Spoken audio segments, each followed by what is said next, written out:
What's up, gang? Hope you're doing well. I'm finally getting a little bit better. This is a video that I actually haven't seen. I'm not sure if you guys recommended this person. Never seen them before, but this is the best solo basketball workout, no partner needed, by Dakota Rivers. I actually have not seen them before, but 172,000 subscribers. Go like, go subscribe. Hopefully it's good. Hopefully I enjoy it. Hopefully you guys enjoy it. Are you frustrated as a basketball player working out by yourself? Yep. Yes. Oh, it's Dakota, and this is a 3-level scoring workout you can do all by 3-level scoring, one of the magic phrases. yourself. Let's get to it. Before I start the video, I do want to explain the fact that I know you're going to be doing this by yourself. I know you're going to be getting your own rebounds. I know you're going to be going after your own And he's got a cameraman. He's not by himself. shots. That's the point. As a basketball player, you need to be well conditioned, and that's part of the game. As I said before, this is a 3-level scoring workout, and this is level 1, starting with form shooting. These are the 3 benefits of form shooting. When I hear 3-level scoring, I assume it means like 3-pointers, mid-range, layups. He's like 3-level scoring. Level 1, form shooting. It's gonna be like level 2, fadeaway hook shots. Level 3, profit. 1, it keeps you locked in on your shot. 2, it helps you prepare for when you have to back up farther. And 3, it makes sure you're getting more reps up close. So, Wait, what? Let me look at that. Number 1, it keeps you locked in. Okay. Number 2, it helps you prepare. I don't know. I like these. Number 3, more reps up close. What does that mean? Come on, Dakota. What does that mean? go farther. And 3, it makes sure you're getting more reps up close. So, you might be the GOAT by next month. Every NBA player that you can think of has done this workout. Kobe Bryant, LeBron James, even Michael Jordan has done this workout. So this is the first spot, second spot, third spot, fourth spot, and 5th spot. He actually has a couple different releases, and this kind of this is why me personally, I think I've said this to you guys, form shooting is something I would almost put in every workout because it's an easy thing to do, and most kids at low levels especially just they need to do this. They need to get these reps up just to get a feel for the ball. But the reason I don't like it personally is because I don't really shoot this shot ever. And it's a weird timing and feel because you're not using your legs. It's just weird. It doesn't mimic it doesn't mimic my mid-range, my free throw, or my 3-pointer. So for me, form shooting is kind of just like a different shot on its own. So I just go to the mid-range or the free throw or the 3-pointer and just do my form shots pretty much from there. But look at his release too. This is why I don't like it for me. LeBron James, Michael Jordan has done this workout. So this is the first spot. Maybe we'll have to slow it down, but watch his fingers, watch his release. So he shoots it, and then the ball is gone. Ball is gone, and his fingers are like this. And then watch, the ball is going to keep going, and then he'll finish his follow through. And then on the next shot, he actually shoots with the follow through. Does that make sense? So I do this with form shooting too. So I'll shoot it, and I'm like, oop, too hard. And I do a lot of this stuff, like, oop, eat, ah, oop, that one felt good. So I get like one feel good shot for every like 3 or 4 that don't feel good, even if I'm making them. It's just the form, to me, is it's not replicatable to where I can step back to the mid-range and it's the same form. Then it's an easy flick of the wrist for me. I can mimic that form over and over, but that's where I spend the majority of my time working.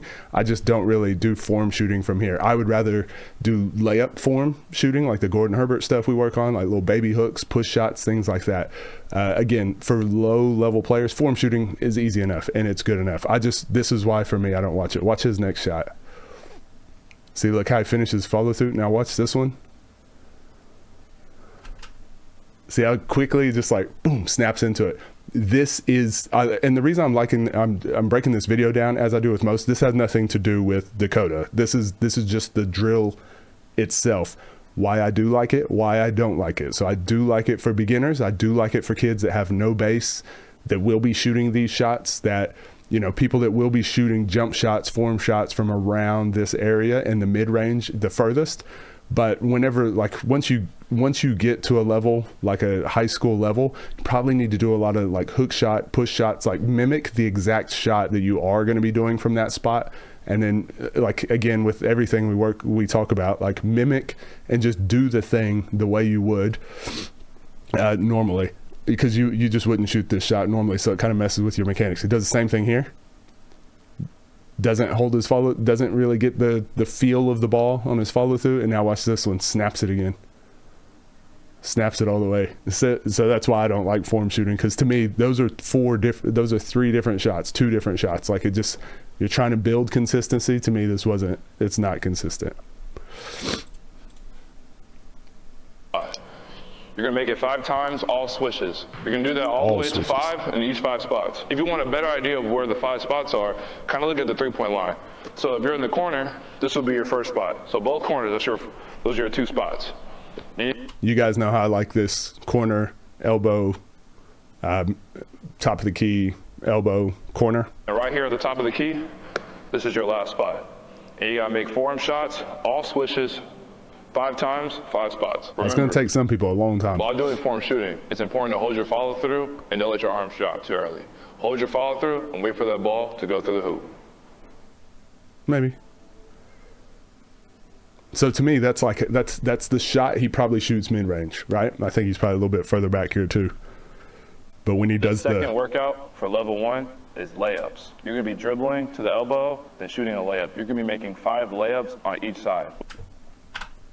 So again, when you're by yourself, and especially low level, yeah, if a kid will go out there, if they're bored, they want to get a workout in, this is good. This reminds me of Chris Gatlin a little bit. Like, all this stuff is going to be good. I'm just being very pedantic for the coaches and for the players that want to learn a little bit more how they can make this a little bit more efficient. This is a good workout so far. Don't get me wrong. To the elbow, then shooting a layup. But right here, I would be very clear on which foot am I touching the elbow with, and then which foot am I leading out with. It doesn't matter which one. You need to be practicing all of those. So we talked about it with sprints, right? When you're sprinting, especially younger players, they typically have one leg that they prefer. So it might be their right leg, boom, on the baseline, get to the other baseline, boom, right leg again, right leg again, right leg again. What you're doing is you're building up your ability to stop and push off of your right leg really well. Unfortunately, sometimes you need to stop with your left leg and push off. So when you're running sprints, it's like, okay, let's go. Every baseline touch is right leg. Every baseline touch on the other end is left leg. And that way you're balancing out both. Same thing when you're doing layups here. If you get used to right here, he plants with his right foot and turns to the outside. Well, you're going to be really good at planting and turning to the outside to shoot a layup. You also need to be able to plant and go to the inside and shoot a layup. Does that make sense? Or go with different footwork. So those are things to make sure you're practicing. If you're by yourself, just be clear on like what your footwork is going to be. You're going to be making 5 layups. See right here, he plants with his right foot and then he does this little hop gather thing, which is like, well, that's not a real thing that you'll use in basketball. But again, for low level kids, like just the conditioning aspect and just getting the reps of shooting the layup, this is better than not doing anything. Each side with the right and left hand. This is going to work up your conditioning. So he does the here. Game of basketball is up and.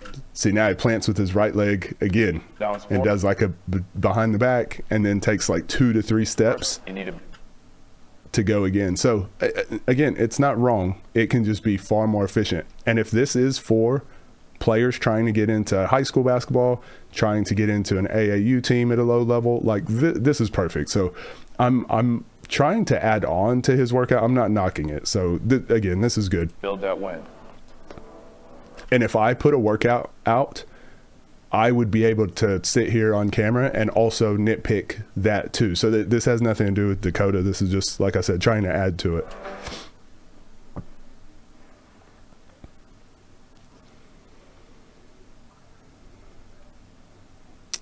See, again, you just want to make it a little bit more game-like and just make sure you are getting good reps of like certain footwork or whatever. So you finish those 2 work. And the reason you do that is so when it does come time, when you do have a trainer, when you do have a coach, when you do have someone say, okay, now we're going to touch the baseline and we're going to spin to the outside. You're like, yeah, I can do that. I've been working on this. My body is prepared for this. I've got the strength in both legs to do these things. You're just building a base. You're building your conditioning. You're building your strength. You're building your habits. You're building all these things so that when someone does come in and can critique you, you're like, yeah, I've got all the tools now. I need to put it into place with what they're saying. That's the reason I think those things are important. Level 1, make 15 free throws before you get to level 2. These 15 free throws is more of like a water break. So you're just going through the motions with your form. And a lot of people do this. I don't really do large volume free throw things unless like it's a contest between me and like the other player. I think I've talked about this before. In between drills, in between water breaks, in between whatever, I think you just pick a number 1, 2, or 3 and just use it as like in a game. Okay, you got it. You made an and one. You get 1 free throw. That's it. You don't get to keep shooting until you make that 1 free throw. I think for really young kids, repping out or getting volume free throws, it's fine. I just think adding the mental aspect on top of it too is super important so you can get that game practice. So once you're pretty competent with your free throw form, like you can make 50%, you can make 60%, I would start doing the more game-like stuff. So shoot 1 free throw, no do-overs, shoot 2 free throws, and whatever happens, shoot 3 free throws just to build up that mental practice. The proper reps for your free throws. Level 2. Mid-range shooting. For the first workout, you're going to be doing elbow Why are y'all shooting coach mid-range? Shooting on both elbows. You're going to be throwing the ball out to yourself and shooting from both corners. You're going to be making 10 shots total. Again, very similar to Chris Gatlin video. Was it TJL? TJL training. I don't want to get it wrong. I'm pretty sure he did one similar to this. This is like a basic training by yourself kind of drill you can do. Tossing it to yourself. I think it's super important to get in the habit of being able to do this because you can toss to yourself and you can do any drill from here. You can rep out any move from here in triple threat.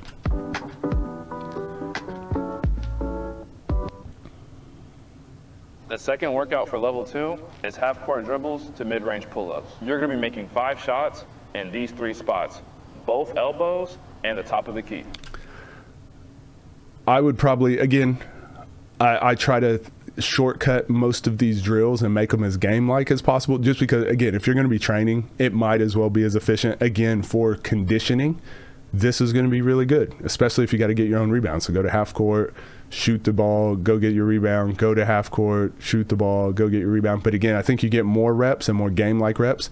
Again, just start from a spot you would in a game. So top of the key, you can just toss the ball to yourself like he just did, like he was doing with the elbow stuff. Just toss the ball to yourself and then go 1 dribble pull up to the elbow. Toss the ball to yourself, 1 dribble pull up to this elbow. Toss the ball to yourself, 1 dribble pull up, or toss the ball to yourself at the wing, 1 dribble to the 45, then 1 dribble to the elbow.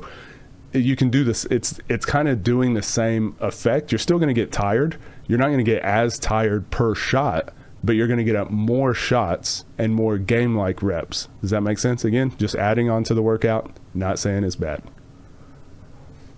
I can't really critique the workouts where you're by yourself too much. They're all, so far, the ones we've seen are pretty good. This one's pretty good. If kids go do this, they will get better. After you're done with both of those level 2 workouts, you're going to be making another 15 free throws. 15 free throws.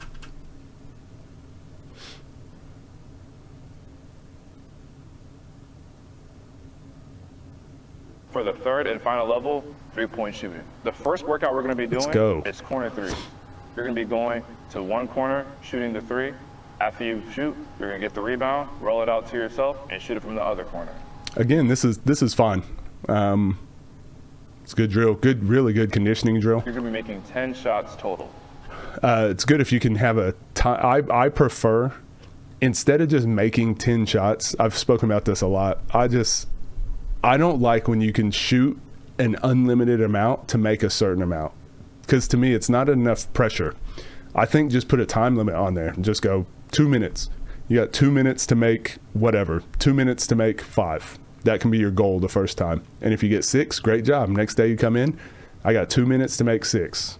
Then 2 minutes to make 7, sorry. Next day, try to beat your score. You just always want to get to a point where you're just always trying to beat your score, always improving, rather than make 10. move on. Make 15, move on, because you don't know what your percentage is, don't know how many you're shooting. Again, just another way to make your training more efficient. For the second workout for level 3, we're going to be doing half-court dribbles to 3-point pull-ups. You're going to be making 5 shots at these 3 spots. Same thing as earlier. Just you can just catch and shoot at the 3 like we were talking about. So toss it to yourself, catch and shoot, or you can toss it to yourself. You can go from half court and you can make it like transition. So 1 dribble from half court into your spot, shot. Does that make sense? The top of the key and both of those.